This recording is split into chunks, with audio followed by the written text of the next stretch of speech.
Спазмирование жевательных мышц может вести к бессоннице, к ухудшению мозгового кровообращения, к ухудшению венозного оттока из головного мозга. То есть у нас артерии омывают мозг, и уже кровь, венозная кровь, омывшая мозг, то есть отходы сливаются по венозным, по венам.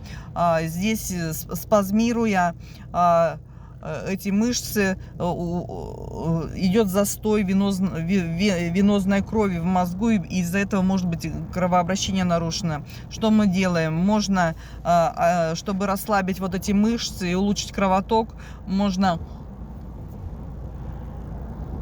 оттянуть нижнюю челюсть и подержать 2 минуты, либо взять обычную пробку, поставить между зубами и так 2 минуты подержать. Расслабляются жевательные мышцы и улучшается кровоток.